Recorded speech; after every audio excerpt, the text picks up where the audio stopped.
My sister posted a poll online about my 9-year-old daughter. What's worse, her crooked haircut or her nasty attitude? Family voted and made fun of her in the comments section while she was crying her eyes out in the bathroom. When I found out, I didn't cry. I did this. 5 hours later, they regretted everything. Hello everyone. Thank you for being here with me today. Before I begin my story, I'd love to know which city you're joining us from. Please feel free to share in the comments. I'm telling you this story not for pity, but because I know someone out there needs to hear it. Someone out there might be in the same place I was, feeling like they're the one who's crazy, the one who's too sensitive. This story is for you. At the time, I didn't know what I was walking into. If I had, maybe I would have braced myself. Maybe I would have prepared, but I didn't. I just came home on a Saturday evening, the same way I always do. I remember the drive home was so normal, you know? The sun was setting, painting the sky in those soft orange and purple colors. I had the radio on, some old classic rock station, and I was humming along, thinking about what to make for dinner. Just a perfectly ordinary Saturday. I pulled into the driveway expecting the usual noise, the smell of dinner maybe started by my husband, Walter, the TV buzzing with some cartoon my daughter, Daisy, was watching. That was our Saturday sound. Instead, it was quiet. Too quiet. It's a silence that a parent recognizes immediately. It's not peaceful, it's a heavy, wrong kind of quiet that makes the hair on your arms stand up. I walked in, and Walter was waiting in the hallway. He looked like he'd been standing there for a while, just leaning against the wall, his shoulders slumped. The look on his face, it was a mixture of frustration and complete helplessness. "Hey," I said, dropping my purse on the little entry table. "What's going on? Where's Daisy?" He just sighed, a deep, tired sound. "She's been in her room for 2 hours, Brenda," he said, his voice low. "She won't talk. I think she's been crying." For a second, I thought he meant something small. You know how it is with 9-year-olds. Maybe she fought with a friend. Maybe she broke a favorite toy. Maybe it was just one of those big, dramatic kid meltdowns over nothing. I was ready for that. I was a mom, I had my fix-it toolkit of hugs and snacks ready to go. Did something happen? Did she say anything at all? I asked, already heading for the stairs. Walter just shook his head. Nothing. I tried knocking, I tried asking through the door. All I got was, nothing. Just silence, and then I heard her, you know. I did know. That quiet, muffled sound of a child trying to cry without anyone hearing them. It's a sound that breaks a mother's heart into a million pieces. I left my bag and my coat downstairs and went up. The hallway felt longer than usual. Every step on the creaky wooden floor seemed to echo in the silence. I knocked on her door, keeping my voice soft. "Sweetheart? It's me." Silence. I tried again, my hand flat against the cool wood of the door. "Can I come in, Daisy?" Nothing. So, I opened the door, just a crack at first, and then all the way. And what I saw, well, it was the start of everything. The room was dim, the curtains were drawn even though it was still light outside. Daisy's room is usually so bright, you know? Pink walls, posters of pop stars, stuffed animals piled high on her bed. But in the gloom, it just felt sad. She was on her bed, curled up in a tight little ball, her face blotchy and red, clutching her phone like it was the only thing she had left in the world. Her small shoulders were shaking with silent sobs. "Daisy," my voice was just a whisper. I walked over and sat on the edge of her bed. The mattress dipped under my weight, but she didn't move. She just curled in tighter. "Honey, what's wrong?" "You have to tell me." She shook her head, her face still buried in her pillow. "Nothing," she mumbled. It wasn't nothing. Anyone could see that. This was a deep hurt, the kind that a 9-year-old doesn't have the words for yet. So, I waited. Sometimes silence works better than questions. I just sat there beside her, my hand resting gently on her back, feeling the tremors of her crying. After what felt like an eternity, she finally shifted. Without looking at me, she shoved the phone into my hand. Her little fingers were cold. "Don't be mad," she whispered, her voice cracking. "I won't be mad, sweetie. I promise." I looked down at the screen. It was a screenshot of a social media page. At first, it didn't register. It was just words and numbers, and a picture of her, a picture she'd taken right after her haircut yesterday, smiling so proudly. Then my eyes focused, and I saw it. A poll. Posted by my sister, Sharon. The question read, "What's worse? Her crooked haircut or her spoiled attitude?" Underneath, there were 19 votes. And then, the comments. I scrolled, and the names blurred into knives, each one twisting in my gut. My own mother, Dolores, in my day, girls didn't make such a fuss. A haircut was just a haircut. My sister, Sharon, the one who posted it, definitely her attitude. Always spoiled. Now she looks the part. My nephew, Trevor, only 11 years old, LOL, she actually thought it was fashion. Can you believe that? My niece, Paige, 9 years old, Daisy's age, her cousin, her supposed rival in everything, she was smiling like a model yesterday. So embarrassing. And then more. Short, cutting comments. Little laughing emojis. Snickering and laughter spelled out like daggers. I blinked at the screen, my blood turning to ice. For a moment, I thought maybe I misunderstood. Maybe it was some kind of twisted, bad joke that I wasn't getting. A family inside joke that went wrong. But no. It was all there, in plain, cruel words. My family. My mother, my sister, my niece and nephew, all of them, mocking my child, voting on her humiliation like it was a game. Like her heart wasn't a real thing that could be broken. Beside me, Daisy's voice cracked through the fog of my shock. She didn't look at me when she spoke. Her face was still buried in that pillow, and her words came out muffled, jagged, like each one hurt to say. "They told me I looked pretty," she whispered. The words were so quiet I almost missed them. They said it was fashion. I could see it so clearly in my mind. Yesterday afternoon, at my sister's house. The clapping. The praise. "They smiled at me, Mommy," she said, her voice trembling. "They clapped." And then her voice broke completely, and she sucked in a shaky, desperate breath. Why would they say that if they thought it was ugly? I felt it like a punch I couldn't block. The betrayal, the confusion, the way her innocent trust had been turned into a weapon against her. My own chest ached with it, like she'd spoken the words straight into my ribs. She wasn't just crying because of the haircut. She was crying because the people she trusted, the people who were supposed to love her unconditionally, had lied to her face, then laughed behind her back. I couldn't answer her. Not yet. What could I say? How do you explain that kind of cruelty to a 9-year-old? How do you tell her that sometimes, the people who are supposed to be family are the ones who hurt you the most? So, I just pulled her against me. I wrapped my arms around her and held her while her small body trembled with every breath. I rocked her back and forth, like I did when she was a baby with a bad dream. I put the phone down on her nightstand, face down. I didn't want to look at it anymore. My hands were steady, but inside, everything was turning over, coiling into a cold, hard knot in my stomach. I looked at her, my baby, hiding her face, ashamed of nothing but trusting the wrong people. After a long time, her sobs started to quiet down into hiccuping breaths. I smoothed her hair back from her tear-stained face.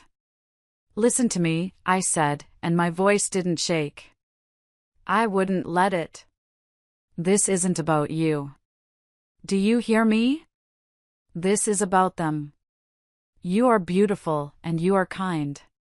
And you believed them, which only shows how much better you are than they are. She didn't answer, but she leaned into me, and I felt her shoulders tremble one last time before she went still. I stayed there with her until her breathing evened out, until I was sure she had finally cried herself to sleep. When I finally went back downstairs, Walter was waiting, pacing in the living room. "Is she okay?" he asked, his face etched with worry. "She will be," I said. He nodded, but his eyes asked for more. I didn't give it. Not yet. Because even then, I was still trying to process it myself. Later that night, long after she'd fallen asleep, I sat at the kitchen table with my phone in front of me. I scrolled until the words blurred, every comment carving deeper. This wasn't just a joke. It was betrayal. And they don't know it yet. But what they did tonight will cost them everything. When I saw that poll Saturday night, part of me wanted to say I was shocked. But if I'm being completely honest with you, I wasn't. Not really. It felt less like a lightning strike and more like déjà vu. Because this wasn't new. This wasn't the first time my family had laughed behind our backs. It was just the first time they'd aimed their poison at my daughter instead of me. And that was unforgivable. My sister, Sharon, has always been the golden child. As far back as I can remember, she could do no wrong. It was like she was born with a spotlight on her, and I was born in her shadow. I remember one time, at a family gathering, she sang a song from some Disney movie. She was completely off-key, but the whole room clapped like she was a Broadway star. A few weeks later, I brought home a painting I'd worked on for a month in art class, a piece my teacher said was one of the best in the class. My mother, Dolores, glanced at it and said, "Oh, that's nice, dear," before going back to her magazine. Sharon, meanwhile, would doodle something silly on a napkin, and everyone would act like she'd painted the Mona Lisa. If I got straight A's, nobody blinked. It was just expected of me, the quiet, responsible one. But if Sharon managed a B-, there would be a celebration. I tried to talk about it once, when I was maybe 10 or 11. I asked my mother why Sharon always got more attention. Dolores shut me down with the same line she always used, a line some of you may have heard before. "You are just imagining it, Brenda," she said, not even looking up. "You're too sensitive. You're too sensitive. It's code, isn't it? It's code for don't complain. Don't expect fairness. Your feelings are an inconvenience. Just take it." So, I did. For years, I just took it. I learned to swallow my disappointment. I learned to stop seeking their approval because I knew I would never get it, not in the way Sharon did. But let me be absolutely clear. I could take it when it was me. I built up walls around my own heart. What I can't take, what I will never take, is when they do it to my daughter. It's like history repeating itself, but this time, I'm not a helpless child. I'm a mother. And a mother's love is a powerful, dangerous thing when it's been provoked. They just forgot who they were dealing with. They saw me as the same quiet, sensitive Brenda they could always dismiss. They had no idea what was coming. I'll give you one example that's burned into my memory, an incident that feels so eerily similar to what just happened to Daisy. I was 13. For a teenager, 13 is a universe of insecurity and hope all rolled into one. There was a school dance coming up, and for the first time, I wanted to feel pretty. I'd worked for months, babysitting the neighbors' kids, mowing lawns, scrubbing dishes, just to save up enough money to buy my first real dress. It was a deep blue velvet, and when I tried it on in the store, I felt like maybe, just maybe, I could actually shine. The night of the dance, Sharon came into my room. She was all smiles and sisterly advice. "Oh, Brenda, let me help you," she said, her voice dripping with fake sweetness. She pinned the hem, tugged the straps, and told me I looked amazing. She used that exact word, amazing. And like a fool, I believed her. I walked into that school gymnasium that night thinking maybe, just maybe, things would be different. I felt a little flutter of confidence. Then, a few hours in, I went to the girls' bathroom to fix my hair. And I heard her. Through the stall door, I heard Sharon's voice, followed by the giggles of her friends. "Can you believe she actually wore it?" Sharon was saying, her voice filled with a kind of cruel amusement I knew all too well. "She thinks she looks so glamorous. It looks like a curtain my grandma would own." Her friends howled with laughter. I can still hear it now, that sound echoing off the tiled walls. I just stood there, inside the stall, my heart pounding in my ears. The blue velvet dress suddenly felt cheap and heavy. I waited until they left, then I slipped out and ran home, crying the whole way. When I told my parents later, my voice choked with tears, desperate for someone, anyone, to take my side, they dismissed me. My father just grunted from behind his newspaper. My mother, Dolores, gave me that familiar, tired look. "Sharon was only trying to help," she said. "Don't be ungrateful." Ungrateful. Not humiliated. Not betrayed. Ungrateful. At 13, you don't forgive something like that. You just bleed. It was only much later, as an adult, that I tried to let it go. I told myself maybe she'd been immature. Maybe she'd grow out of it. Spoiler alert, she didn't. She just got older, and her cruelty got more sophisticated. Now, fast forward. Sharon and I both have daughters. Same age, same school. And wouldn't you know it, the rivalry didn't end with us. It passed down like a family curse. And this time, it was aimed at my Daisy. Now, here's the part that stings the most. The part that makes the betrayal feel so much sharper. While all of this was happening, this lifelong pattern of being the family's punching bag, I was also their safety net. I work in IT. I've done well for myself, built a good career. My husband, Walter, has a steady job. We're comfortable. We're not millionaires, but we can pay our bills and save for the future. My family, on the other hand, not so much. And I was the one holding everything together. Yes, I was helping my parents with their mortgage. Every month, a quiet transfer from my account to theirs, just to make sure they didn't fall behind. I covered their utilities when things got tight. I paid for their groceries more times than I can count. My mother, Dolores, would call with some story about an unexpected bill, and I would just pay it. And my sister, Sharon. I helped her open her salon. I didn't just help, I funded it. I fronted her the lease deposit. I bought her professional equipment. When she was starting out and had slow months, I slipped her money so she wouldn't lose the business. I wanted her to succeed. A part of me, a foolish, hopeful part, thought that maybe if she had her own success, her own thing to be proud of, the jealousy and the bitterness would finally fade away. Maybe you're wondering why. Why, Brenda? Why would you keep helping people who treated you that way? Because I thought that was what a good daughter, a good sister, did. Because I thought maybe if I gave enough, supported enough, they'd finally see me as part of the family, not the outsider. Maybe they'd finally value me. After my father passed, the financial strain on my mother got worse.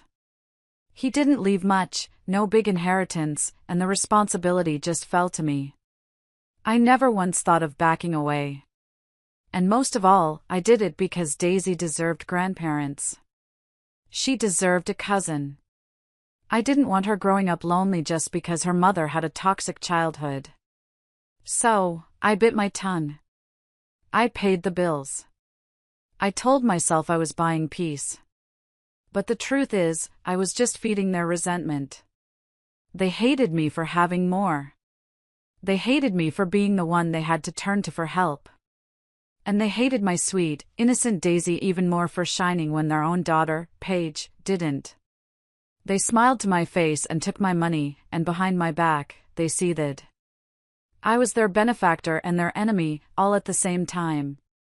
And I was too desperate for a normal family to see it clearly. Until now. It all came to a head on Friday afternoon. My phone rang, and it was Sharon. Her voice was syrupy sweet, that tone she uses when she wants something. "Hey, Bren," she started. "So, you know that school event on Monday? I was thinking, why don't you bring Daisy over? I'll do her hair. I'll style both girls, her and Paige. They'll look amazing, like little twins. And here's where I know some of you will be shaking your heads at me. Why did you say yes, Brenda? Why would you ever trust her with your daughter?" And the honest answer is, because Daisy was begging me. She overheard the call and her eyes lit up. She wanted so badly to believe her aunt would make her beautiful. She looked up at me with those big, hopeful eyes and said, "Please, Mommy? Aunt Sharon is the best." And because Sharon was a professional stylist. This was her actual job. I thought, surely, she wouldn't sabotage her own work on her own niece. Surely, there was a line she wouldn't cross. And because sometimes, against all better judgment, you want to believe. You want to believe that family won't be cruel to a child. You want to believe that this time, it will be different. So I said yes. I regret it more than anything. But that's why I did it. When I picked Daisy up that evening, my stomach dropped. Her bangs were jagged, cut at a weird, crooked angle. Her layers were uneven, choppy. It looked bad. But Daisy was glowing. She was twirling in front of the mirror in Sharon's living room, a huge grin on her face. And the whole family, Sharon, Dolores, Paige, they clapped. They praised her. They told her it was fashion, that it was an edgy, modern look. And I smiled with her. Because what was I supposed to do? Break her heart in the car on the way home? Tell her she looked ridiculous when she was grinning from ear to ear, feeling like the most special girl in the world? No. I let her have her moment. Because she deserved to feel beautiful, even if I had doubts gnawing at me. And maybe that makes me weak, but I'd rather be weak for one night than crush my daughter's spirit in that moment. But Saturday night, when I saw that pull, that was when it hit me with the force of a physical blow. The haircut wasn't fashion. The praise wasn't real. The pull wasn't a joke. It was deliberate. Calculated. The same old trick Sharon pulled on me with the velvet dress at 13. Only this time, she aimed it at my child. And this time, I wasn't going to let it slide. After I left Daisy's room, after her breathing had finally settled into the soft rhythm of sleep, I went downstairs. The house was dark and silent again, but this time it wasn't an empty silence. It was filled with my own cold, quiet rage. Walter was asleep on the couch, the TV still flickering with some late-night show. He'd clearly waited up for me and just drifted off. I gently put a blanket over him and turned off the TV. Then I went into the kitchen. I didn't turn on the lights. I just sat at the table in the dark, the faint glow from the street lamp outside casting long shadows across the floor. In front of me was my phone. It felt like a little black brick of poison. I sat there for what must have been an hour. Just sitting. Thinking. Replaying every fake smile, every backhanded compliment, every dismissive wave of the hand from my entire life. I thought about the velvet dress. I thought about the straight A's that no one noticed. I thought about the checks I'd written, the bills I'd paid. I thought about the condescending tone in my mother's voice when she'd ask for help, as if she were doing me a favor by accepting my money. I thought about my sweet Daisy, curled up upstairs, her trust shattered. And something inside me snapped. Not in a loud, dramatic way. It was a quiet, clean break. The part of me that always hoped, always forgave, always made excuses, it just went silent. It was done. I wasn't going to cry myself to sleep. I wasn't going to scream down the phone at them. That's what they'd expect. They'd expect the sensitive Brenda to have a meltdown. No. I was going to be calm. I was going to be methodical. I was going to be the person they never thought I could be. Finally, I set the phone down, pulled my laptop closer, and opened it. The screen lit up my face in the dark room. If they thought I was going to just take this, they didn't know me at all. They had mistaken my kindness for weakness for the last time. The first thing I did was simple. Brutal, but simple. I opened my banking app. The familiar logo glowed on the screen. My fingers moved quickly, almost automatically. I went to the scheduled payments section. There it was, monthly mortgage support Dolores. I tapped on it. A little screen popped up. Delete this recurring payment, it asked. I pressed confirm. A little checkmark appeared. Gone. Next, Sharon's salon rent top-up. Delete. Confirm. Gone. I went through the list. No more quiet transfers to cover my mother's utilities. No more emergency funds for whatever crisis Sharon had invented this week. No more quietly covering the insurance on their cars. It took 5 minutes. A few clicks. 5 minutes to end years of being their financial safety net. And before you judge me, maybe you're thinking, Brenda, that's harsh. They're still your family. Let me stop you right there. Family doesn't mock a 9-year-old in a group chat. Family doesn't set up a child for humiliation and then laugh while she cries. Family doesn't use your love and generosity as a weapon against your own child. So, no. They weren't my family anymore. They were debtors I'd been bailing out. And the Bank of Brenda had just closed. For good. The second thing I did was for Daisy. First thing Sunday morning, I woke her up with a smile. Hey, sleepyhead, I said softly. How would you like to go on a special mommy-daughter date today? We can go to that really nice salon downtown, and then for pancakes with extra whipped cream. Her eyes were still puffy, and she looked hesitant. But pancakes? That was my secret weapon. She managed a small nod. The stylist at the salon was a true artist. She took one look at Daisy's hacked bangs and uneven layers and muttered under her breath, "Oh, honey. This wasn't clumsy." Whoever did this didn't care how she'd feel. I wanted to say, oh, they cared. They cared a lot. Just not about her. But instead, I just held Daisy's hand while the stylist worked her magic. Snip by snip, the damage was reshaped into a sleek, chic little bob that framed her face perfectly. When it was done, Daisy stared at herself in the mirror. For a long moment, she didn't say anything. I held my breath. Then, slowly, the corners of her mouth lifted, and there it was. Her smile. A real one. "You look perfect," I told her, my voice thick with emotion. "And tomorrow, you're going to walk into school with your head held high. They don't get to take that from you." Because that's what this was about now. Not just fixing hair, but showing her what we do when people try to tear us down. We don't hide. We don't cry forever. We stand taller. That night, after our pancake date and after Daisy was safely tucked in bed, happy and confident again, I turned my attention back to Sharon. Not with screaming, not with confrontation. I didn't need to. I had something better. The truth. I logged into the local moms group on social media. It was the hub of our community. The place where playdates are arranged, bake sales are planned, and reputations are made or broken in a single post. Sharon got a lot of her business from this group. She'd spent years cultivating an image of the fun, talented, kid-friendly stylist. I took a deep breath and started to type. I didn't rant.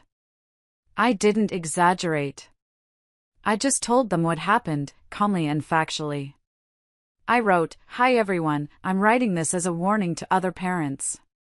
This, I wrote, attaching the photo of Daisy's haircut before we fixed it, was done by a professional stylist to her own 9-year-old niece.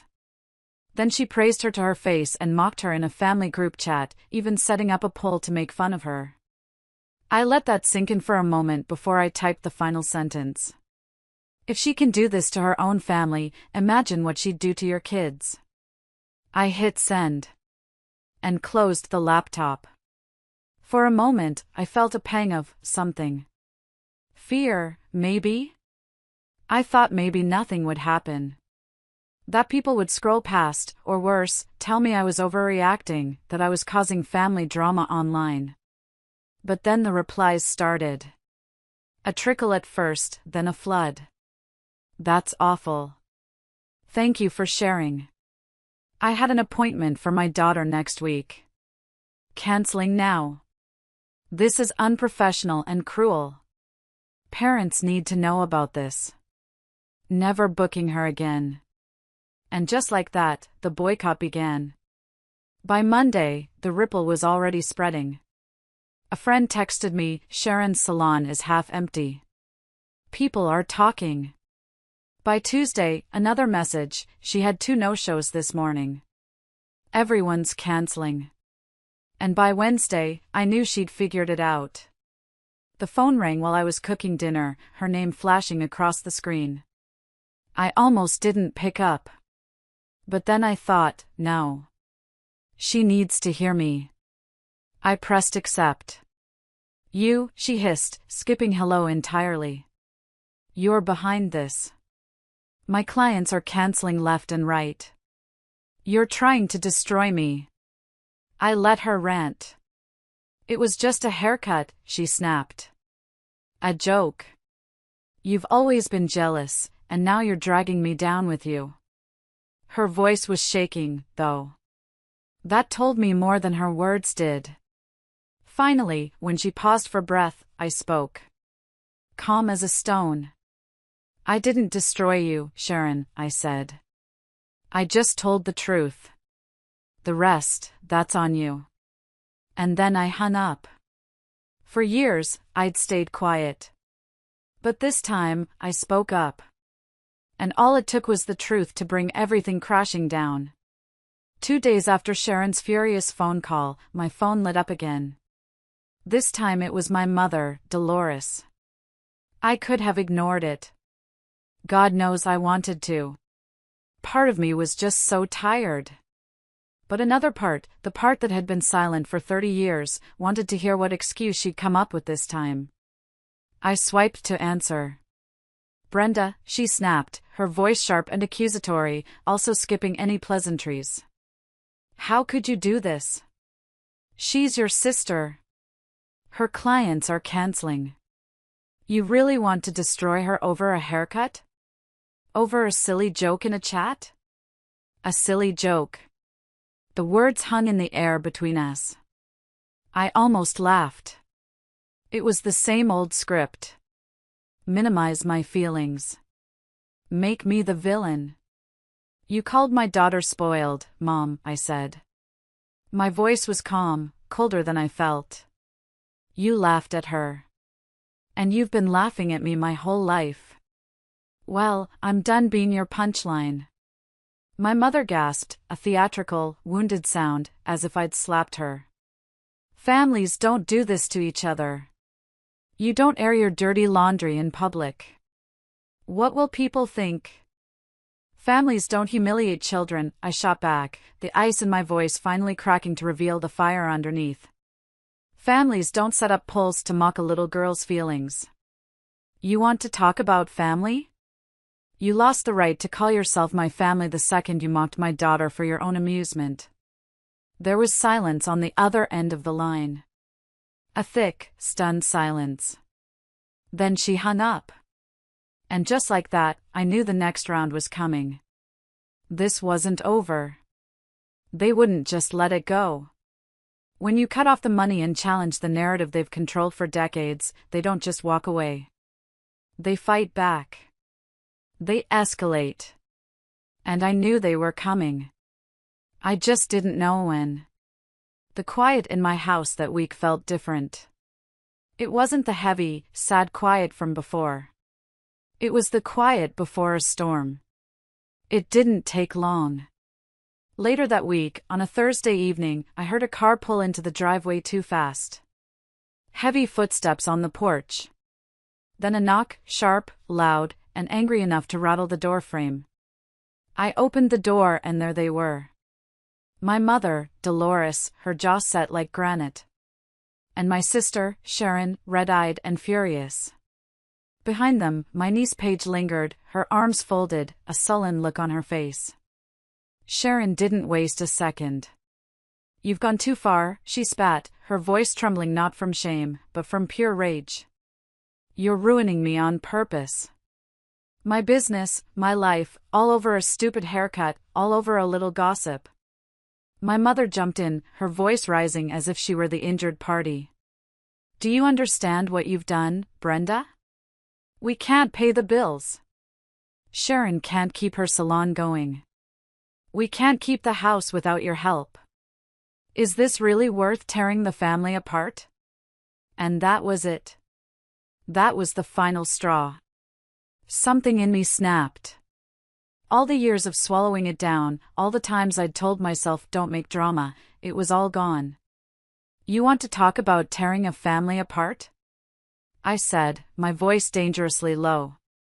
"You did that when you taught me I was never good enough.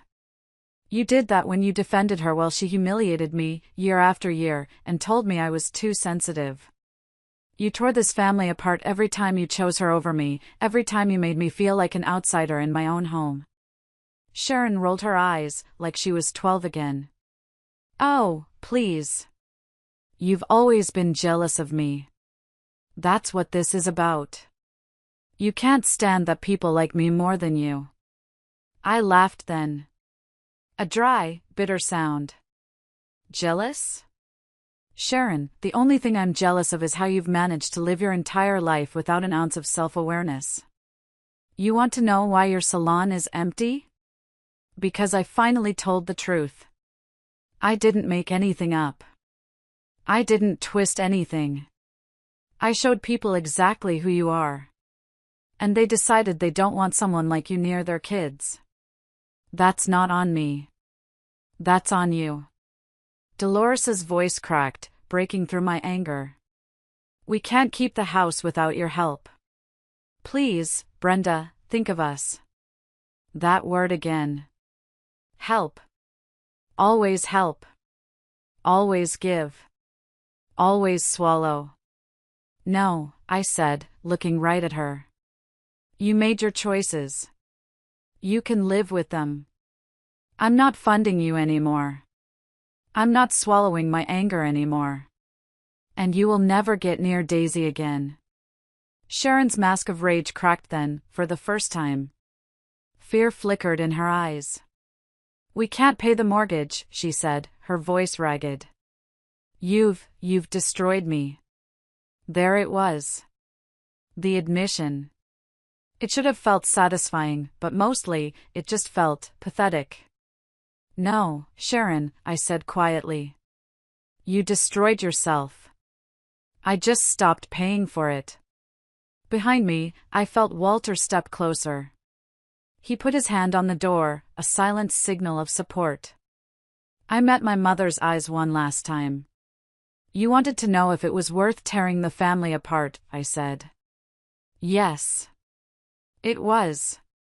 Because Daisy is worth more than every single one of you combined. And with that, Walter closed the door. The lock clicked shut, the sound echoing through the house. It was the loudest, most beautiful sound I had ever heard. If you're still listening, could you please do me a huge favor and like this video, and comment the number 1 down below?